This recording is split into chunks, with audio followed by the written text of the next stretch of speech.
ప్రతి అక్షరం ప్రజల పక్షం. HR9 న్యూస్ టీవీకి స్వాగతం, సుస్వాగతం. శ్రీ సత్యసాయి జిల్లా హిందూపురం ముదిరెడ్డిపల్లికి చెందిన టీడీపీ యువనేత మాజీ రాష్ట్ర నాయకులు పామిశెట్టి శేఖర్ వారి నివాసంలో మీడియాతో మాట్లాడుతూ జరగబోతున్న ఎన్నికల్లో హిందూపురం ప్రజానీకం సైకిల్ గుర్తుకు ఓటు వేసి బాలయ్య బాబును అత్యధిక మెజార్టీతో గెలిపించాలని కోరారు. హిందూపురం ఎప్పటికీ టీడీపీ కంచుకోటే, దీన్ని బద్దలు కొట్టడం ఎవరితరం కాదని హిందూపురం ప్రజానీకం గుండెల్లో శాశ్వతంగా ముద్ర వేసుకున్న నందమూరి కుటుంబం వారి చేసిన సేవలు అభివృద్ధి ఇక్కడ కంచుకోటగా మిగిలిందని, నియోజకవర్గంలో ఏ ఆపద వచ్చిన ప్రతి కార్యకర్త బయలుదేరి బాలయ్యగా వెళ్లి అండగా నిలబడతారని, ప్రతి ఒక్క కార్యకర్తలోనూ బాలయ్య బాబు ఉన్నాడు, ఎవరు ఎంత బురద జల్లినా అఖండ మెజారిటీ తప్పదా అంటూ పేర్కొన్నారు. దానికి నిదర్శనం ఎందుకంటే ఒక 4 ఉదాహరణలు చెప్తాను. గతంలో నందమూరి తారక రామారావు గారు 9 నెలల్లోనే పార్టీని స్థాపించి అఖండమైన మెజారిటీతోనే భారతదేశంలోనే తెలుగుదేశం పార్టీ అంటే కీర్తి ప్రతిష్టలు ఎటువంటిది అనేది ఆనాడే ఇందిరాగాంధీ హయాంలోనే తెలుగుదేశం పార్టీ ఎటువంటిది అనేది భారతదేశానికి చూపించాడు. అటువంటిది రామారావు గారు మొదటిసారి పార్టీని స్థాపించి ముఖ్యమంత్రి అయినప్పుడు హిందూపురం నియోజకవర్గంలో చేనేత కులస్తులకి మొదటిసారిగా ఎమ్మెల్యే టికెట్ ఇవ్వడం జరిగింది. తర్వాత ఆ రోజు ఇచ్చిన తర్వాత కూడా చేనేత కులస్తులకి అయితేమి, మిగతా వాళ్ళకైతే ఇల్లు స్థలాలు అయితేమి, వాళ్ళకి మగ్గాలు అయితేమి, ఇండస్ట్రియల్ అయితేమి, పాలిటెక్నిక్ కాలేజ్ అయితేమి, ఇవన్నీ కూడా రామారావు గారి హయాంలోనే హిందూపురానికి రావడం జరిగింది. మరియు సామాజిక కుల వ్యవస్థ నుంచి మనం తీసుకుంటే హిందూపురానికి ఎందుకు కంచుకోట ఉంది అంటే ఒక ఉదాహరణ. గతంలో బీసీలకి 2 సార్లు, చేనేత వాళ్ళకి 2 సార్లు టికెట్ ఇవ్వడం జరిగింది. తర్వాత కూడా మైనార్టీకి ఒకసారి ఇవ్వడం జరిగింది. అలాగే మన కమ్మ సామాజిక వర్గానికి కూడా 3-4 సార్లు ఇక్కడ కంటెస్ట్ చేయడం జరిగింది. తర్వాత ఇప్పుడు పార్సార్థి గారు బీసీ కురుబ కులస్తులకు కూడా 2 సార్లు ఎంపీగా ఇక్కడ ఇవ్వడం జరిగింది. అలాగే వాల్మీకి సోదరులకు కూడా మన అంబికా లక్ష్మీనారాయణ గారు కూడా ఎంపీ టికెట్ ఇవ్వడం జరిగింది. ఇటువంటి సామాజీకరణ బేస్ చేసుకొని హిందూపురం ఈరోజు అన్ని కులస్తులకు కూడా తెలుగుదేశం పార్టీ అండగా ఉందంటే ఇంతకంటే నిదర్శనం ఏం కావాలి? మనం గతంలో చూస్తే 2000 సంవత్సరం నుండి 2009 సంవత్సరం వరకు నీటి ఒక బిందు కొనాలంటే కూడా 7 నుంచి 10 రూపాయలు ఉండేది. అదే బాలకృష్ణ గారు ఎమ్మెల్యే అయిన తర్వాత మన గొల్లపల్లి రిజర్వాయర్ని ఇంకా 200 కోట్లతో ఆ ప్రాజెక్టులో నుంచి ఇక్కడ పైప్ లైన్ ద్వారా మరి మంచినీటి సౌకర్యం ఇక్కడ హిందూపురానికి ఇచ్చినారంటే ప్రజలు ఇంకేం కావాలి? ఆయన బ్రహ్మరథం పట్టకుండా 3వసారి హ్యాట్రిక్ బాలకృష్ణ గారు అఖండమైన మెజారిటీతో గెలుస్తూ మినిస్టర్ కూడా అయ్యి ఆయన మంచి హిందూపురానికి ఇంకా మంచి కార్యక్రమాలు చేస్తూ ఉపాధి కల్పిస్తూ ప్రజలకి మంచి కంపెనీస్ తీసుకురావడంతో పాటు ఇప్పుడు గతంలో చూస్తే మనకి ఇక్కడ హిందూపూర్ డిస్టిక్ కావాల్సింది. మరి జగన్మోహన్ రెడ్డి హయాంలో ఎటువంటి పుట్టపర్తి పుణ్యస్థలంలో భగవంతుని పుణ్యస్థలంలో ఎత్తుపోయి డిస్టిక్ చేసి అక్కడ అరాచకాలు అన్నీ కూడా అక్కడ ఉన్నాయి. మరి ఇక్కడికి ఇండస్ట్రియల్ మనకి స్థాపించి అన్ని వసతులు ఉన్నాయి. ఇక్కడ హిందూపురానికి డిస్టిక్ ఇవ్వలేదంటే ప్రజలు వైఎస్ఆర్కి ఎందుకు ఓటేయాలండి? హిందూపూర్ డిస్టిక్ లేదు. తర్వాత జగన్మోహన్ రెడ్డి హయాంలో ఒక రోడ్లు వేయలేదు. ఇక్కడ సొంత నిధులతో బాలకృష్ణ గారు కోవిడ్ టైంలో కూడా ఆయన ఆక్సిజన్లు తీసుకొచ్చి ఎంతోమంది ప్రజలకి ఆయన మంచి చేశాడు. ఆ టైంలో కూడా కోవిడ్ టైంలో కూడా ఆహారం లేదంటే అందరికి కూడా భోజన వసతులు కల్పించి అన్నా క్యాంటీన్ తీసేస్తే అన్నా క్యాంటీన్ కూడా సొంత నిధులతో ఈనాడు కూడా బాలకృష్ణ గారు అన్నా క్యాంటీన్ ద్వారా ఒక మొబైల్ వ్యాన్ పెట్టుకొని ప్రజలకు కూడా ఈరోజు కూడా భోజన వసతులు కల్పిస్తున్నారంటే ఇంకేం కావాలండి? మరి ఇవన్నీ మనం ఆలోచన చేయాలి. మరి ఎలక్షన్ టైంలో మనం చూస్తే ఆంధ్రప్రదేశ్ ఎక్కడ రాజధాని అంటే ఇప్పటి వరకు పిల్లలకి తెలియదు, పెద్దోళ్ళకి తెలియదు. తర్వాత కరెంట్ ఛార్జీలు ఆ రోజు చూస్తే ఆయన పాదయాత్ర చేసినప్పుడు జగన్మోహన్ రెడ్డి కరెంట్ ఛార్జీలు తగ్గిస్తా అన్నాడు. ఈరోజు చూస్తే కరెంట్ ఛార్జీలు 200 వచ్చేది 1000 రూపాయలు అయింది. మరి ఆర్టీసీ ఛార్జీలు భారీగా పెంచారు.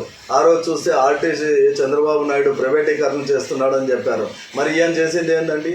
ఈరోజు ఆర్టీసీ ఛార్జీలన్నీ పెంచారు. రాష్ట్ర వ్యాప్తంగా పేదలకు అన్నం పెట్టి అన్నా క్యాంటీన్ తీసేశాడు. తర్వాత మద్యపాన నిషేధం అని చెప్పి ఆయన సొంత బ్రాండ్ జగన్ బ్రాండ్ అని చెప్పేసి ఆయన ఈనాడు ఓన్లీ క్యాష్ ద్వారానే ఈ బ్రాండ్ అమ్ముకుంటున్నారంటే ఎన్ని వేల కోట్లు ఆయన ఇంటికి వెళ్తుందో, లక్షల కోట్లు మీరే ఆలోచన చేయాలి. ఇవంతా ప్రజల సొమ్ము. ఈ జగన్ బ్రాండ్ అనేది ఓన్గా తయారు చేసి ఎంతోమంది ప్రాణాలను కూడా ఈరోజు పోగొట్టుకుంటున్నారు. కాబట్టి ఇది కూడా ప్రజలు ఆలోచన చేయాలి. ప్రత్యేక హోదా అడుగుతానన్నాడు మోదీ దగ్గర, ప్రత్యేక హోదా అడగలేదు. ఇసుక ధరలు విపరీతంగా పెంచేశాడు, దోచేశాడు, దోచుకు తింటున్నారు. పోలవరం ప్రాజెక్టు నేను 5 సంవత్సరాల్లో కంప్లీట్ చేస్తా అన్నాడు. 3 మినిస్టర్లు మారారు, ఇంతవరకు కూడా పోలవరాన్ని కంప్లీట్ చేయలేదు. అంటే వీళ్ళు నిస్వార్థ ఎటువంటి పాలన ఉందో మీరే ఆలోచన చేయాలి. పోలవరం నుంచి ఎంతో మనము నీటి వసతులు మన ఆంధ్రప్రదేశ్ కావాల్సిన గొప్ప ప్రాజెక్ట్ అది కూడా వీళ్ళు చేయలేకపోయారు. మరి ఈరోజు చూస్తే గుంతలు రోడ్లు, పెట్రోల్ చూస్తే మన కర్ణాటక ప్రాంతానికి మనకి చూస్తే 12 రూపాయలు ఈరోజు పెరిగింది. మరికి వీళ్ళకి ఎందుకు ఓటేయాలండి? మనము చెత్త మీద పన్ను వేయాలి అనుకుంటున్నాడు. వీళ్ళకి మనం ఓటేసి చెత్త మీద కూడా పన్ను మనం తెచ్చుకోవాల్సిన పరిస్థితి ఉందా? మరి ఆస్తి పన్ను పెంచారు, తర్వాత ఆస్తి పన్నే కాకుండా ఖాళీ స్థలాలకు కూడా పన్ను పెంచాడు. మరి వీళ్ళకి మనం ఓటేయాలన్నా? జాబ్ క్యాలెండర్ ఎక్కడుంది? ఎంతోమంది నిరుద్యోగులు ఈరోజు రోడ్డు మీద పడారు. జాబ్ క్యాలెండర్ అన్నాడు, ఎక్కడుంది జాబ్ క్యాలెండర్? ఎక్కడుంది? కొత్తగా పరిశ్రమలు ఎక్కడ తెచ్చిపెట్టారు? ఆనాడు చంద్రబాబు నాయుడు చూస్తే కియో ఫ్యాక్టరీ పెట్టి ఇప్పుడు లక్షలాది మంది ఉపాధి కల్పిస్తూ మనం చూస్తే ఇదే ఒక క్యాపిటల్ సిటీగా ఉంది ఈరోజు కియో ఫ్యాక్టరీ. మనం అక్కడ చూస్తే అంత ఆనందంగా ఉంది. మరి ఇది సిపిఎస్ రద్దు చేస్తామన్నారు, అదేమైంది? ఇల్లు కట్టిస్తామని సెంటు స్థలం ఇచ్చారు. ఆనాడు చూస్తే 2.5 సెంటు స్థలాలు చంద్రబాబు నాయుడు కట్టించారు. ఈయన 1 సెంటు 1.25 సెంటులో ఇల్లు కట్టిస్తామన్నారు, అవి కూడా పూర్తి కంప్లీట్ చేయలేకపోయారు. మరి గతంలో తెలుగుదేశం పార్టీకి చేనేతలు అండగా ఉన్నారన్నారు, ఇప్పుడు ఎందుకు దూరం అవుతున్నారని అపోహలు వస్తున్నాయి. అపోహలు అని మీరే అంటున్నారు. ఎటువంటి పరిస్థితుల్లో 30,000 ఓటు బ్యాంక్ ఉన్న హిందూపురం ప్రాంతంలో చేనేత కులస్తులకి ఎమ్మెల్యేగా 2 సార్లు ఇచ్చారు, 2 సార్లు చైర్మన్గా ఇచ్చారు. నాకు మున్సిపల్ చైర్మన్గా కూడా ఇక్కడ తెలుగుదేశం పార్టీ గౌరవించి నాకు మున్సిపల్ చైర్మన్గా 2007లో ఇచ్చారు. నేను డిస్ట్రిక్ట్ వైస్ ప్రెసిడెంట్గా ఉన్నాను, రాష్ట్ర కమిటీలో ఉన్నాను, మెయిన్ కమిటీలో ఉన్నా, తెలుగు యువత రాష్ట్ర కమిటీలో ఉపాధ్యక్షునిగా ఉన్నా, 3 నియోజకవర్గాలకు ఇన్ఛార్జ్గా ఉన్నా. అది కాకుండా ఇక్కడ తెలుగుదేశం పార్టీ వ్యూవర్స్కి ఇన్ని రకాలుగా కల్పించిందంటే ఏమి, వాళ్ళకి రీలింగ్ అయితే ఏమి, ఇండస్ట్రియల్ అయితే ఏమి, మగ్గాల గురించి అయితే ఏమి, ఈరోజు మగ్గాలకి పవర్లూమ్కి అయితే ఏమి, చేనేతలకి అయితే ఏమి సబ్సిడీ ఇవ్వడం ఒక చంద్రబాబు నాయుడు వల్లనే అయింది. ఈరోజు జగన్ అది ఎత్తేసాడు సబ్సిడీ. అదే విషయానికి ఇప్పుడు చంద్రబాబు నాయుడు గారు సూపర్ 6 అనే దీంట్లో 500 యూనిట్లకి కరెంట్ ఫ్రీ అని చెప్తున్నాడు పవర్లూమ్స్కి. అదేవిధంగా 200 చేనేతలకు కూడా ఫ్రీ అని చెప్తున్నారు. మరి ఇటువంటి సందర్భంలో వీవర్స్ ఎటుపక్కుంటారు? ఖచ్చితంగా చంద్రబాబు నాయుడికి బ్రహ్మరథం కడతాము. వీవర్స్ అందరూ కూడా చంద్రబాబు వెన్నంటే ఉంటాము, అఖండమైన మెజారిటీ బాలయ్య గారికి తీసుకొస్తామని చెప్పి వీవర్స్ అందరి తరఫున కూడా నేను విన్నవించుకుంటున్నాను. మీరు కూడా ఒక పెద్ద లీడరే కదా, ఈ మధ్య కాలంలో మీరు ఎందుకు పార్టీలో? నేను కార్యకర్త అండి. లీడర్ వేరే, లీడర్ చేసిన తర్వాత ఒకటి చెప్పదలుచుకున్నా. ఇక్కడ చంద్రబాబు నాయుడు గారు ఈరోజు ఎంతో మందిని లీడర్షిప్ చేశారు. ఈరోజు తెలంగాణలో తీసుకుంటే చంద్రబాబు శిష్యుడే రేవంత్ రెడ్డి, ఆయన సీఎం అయ్యాడు. అందుకు ముందు కూడా కేసీఆర్ కూడా సీఎం అయ్యాడు. ఇవన్నీ ఎవరు? ఒక చంద్రబాబు నాయుడు వల్లే అయింది. చంద్రబాబు నాయుడు ప్రతి నియోజకవర్గాల్లోనూ 2-3 లీడర్లు తయారు చేస్తాడు. అదేవిధంగా ఒక ఎమ్మెల్యే ప్రతి ఇంటికి ఒక లీడర్ని తయారు చేస్తున్నాడు. ప్రతి లీడర్ అనేవాడు రావాలా, అందరూ కూడా ముందుకు రావాలా, అన్ని కులస్తులు కూడా ముందుకు రావాలా, ప్రతి ఒక్కరు ఎదగాలనే ఉద్దేశంతోనే. నేను ఆనాడు లీడర్ కావచ్చు, ఈనాడు ఒక కార్యకర్త కావచ్చు, రేపు లీడర్ కావచ్చు. భవిష్యత్తు నిర్ణయిస్తూ ఎందుకు పాల్గొనలే? ఈ 10 రోజుల నుంచి మీరే చూస్తున్నారు కదా, ముదిరెడ్డిపల్లి 4 వార్డుల్లో కూడా మనమే తిరుగుతున్నాము, మనమే చేస్తున్నాము. ఇంకేం కావాలి? ప్రతి ఏరియాకు కూడా బాలయ్య గారు ఇంతమందిని అని చెప్పేసి అక్కడ ప్రచారం చేయాలని చెప్పి చెప్పడం జరిగింది. ఇప్పుడు చిల్మతూరు ఆ ప్రాంతానికి చెందిన వాళ్ళు అక్కడ చేస్తారు, లేపాక్షికి చెందిన వాళ్ళు అక్కడ చేస్తారు. మనము మున్సిపాలిటీలో ఉన్నాం కాబట్టి వీవర్ సెక్షన్ ఎక్కడెక్కడ ఉందో వీవర్స్కి మనం ఎంతవరకు సపోర్ట్ చేయాలో, వాళ్ళు ఓటు బ్యాంక్ని ఏ విధంగా తీసుకెళ్లాలో మనం అక్కడ సపోర్ట్ చేయడం జరుగుతుంది. అన్ని కులాలకి ఆత్మీయ సమ్మేళనం పెట్టినారు బాలకృష్ణ, చేనేత కులాలకి ఎందుకు పెట్టలేదు? ఖచ్చితంగా చేనేత కులాలు మేము వెన్నంటే ఉంటాము, వాళ్ళు లేరు అనేది కాదు, కానీ టైం లేని దాని వలన బాలకృష్ణ గారు తిరిగేదానికి టైం లేని దాని వలన ఇది జరిగింది. గెలిచిన తర్వాత ఒక చేనేత కులమే కాదు, అన్ని కులస్తులు కూడా భారీ మెజారిటీతో బాలయ్య గారిని మంత్రిగా హిందూపురానికి తీసుకొస్తూ జిల్లాను కూడా హిందూపురం జిల్లా చేయాలని చెప్పి నేను చంద్రబాబు నాయుడికి మన హిందూపురం ప్రాంత వాసులు అందరి తరఫున కూడా నేను కూడా రిక్వెస్ట్ చేసుకుంటున్నాను. ఈరోజు ల్యాండ్ యాక్టింగ్ అనేది జగన్మోహన్ రెడ్డి ప్రవేశపెట్టడం వలన ఆయనే తవ్వుకున్నాడు అనే దానికి ఇది ఒక నిదర్శనం. ఈరోజు ల్యాండ్ యాక్ట్ అనేది మన ఆస్తిపాస్తులు తీసుకొని పోయి ఆయనకి ఇచ్చేదానికోసము ప్రజలు ఎంతవరకు ఇది సహిస్తారు? మీరే ఆలోచన చేయండి. వాళ్ళ తాతలు ముత్తాతల కాలం నుండి కష్టపడి సంపాదించింది ఆస్తిపత్రాలు ఈరోజు ఒక రాష్ట్ర ప్రభుత్వానికి అప్పచెప్పి మనం జెరాక్స్ కాపీ తీసుకొని మనము వాళ్ళ చేతుల్లో పెట్టేదానికే మనం ఉండేది. ఇది ఒక్కటి చాలండి. ఇది ఈ రోజు రాష్ట్ర ప్రభుత్వం పడిపోయేదానికి కారణము ఇదొక్కటి చాలు. గతంలో కూడా మనం చూసుకుంటే ఆయన పరిపాలన ఏ విధంగా ఉంది అంటే, నేను బటన్ నొక్కితే అంటున్నాడు. బటన్ నువ్వు ఒకటి నొక్కినావు, ఎన్ని కోట్లు నొక్కేసినావు అనేది ప్రజలకి ఈనాడు ఎంతో మందికి అర్థమైపోయింది. అది కాకుండా రాజకీయ నాయకుల్ని కూడా వేధించి జైలు పాలు చేసి వాళ్ళకి అర్ధరాత్రిలో కూడా ఎక్కడ తీసుకెళ్తున్నారో తెలియని విధంగా వాళ్ళకి ట్రీట్మెంట్ చేసి భయాందోళనకు గురి చేస్తే ఈ నియంత పాలన అనేదానికి చమరగీతం పాడేదానికి ఈ ఎలక్షన్సే నిదర్శనం. కాబట్టి రాబోయే రోజుల్లో చంద్రబాబు నాయుడు గారికి అఖండమైన మెజారిటీ, ఖచ్చితంగా 135 సీట్లతో మనం ముందుకెళ్ళి గెలుస్తామని చెప్పేసి ఈ సభాముఖంగా తెలియజేసుకుంటూ, మరియు 23 సీట్లు కూడా ఎంపీ సీట్లు కూడా గెలవబోతున్నాము. మరి ఇంకేం కావాలి? ప్రజలు ఇంత మంచి మెజారిటీ ఇస్తున్నారంటే ఆలోచించేయండి.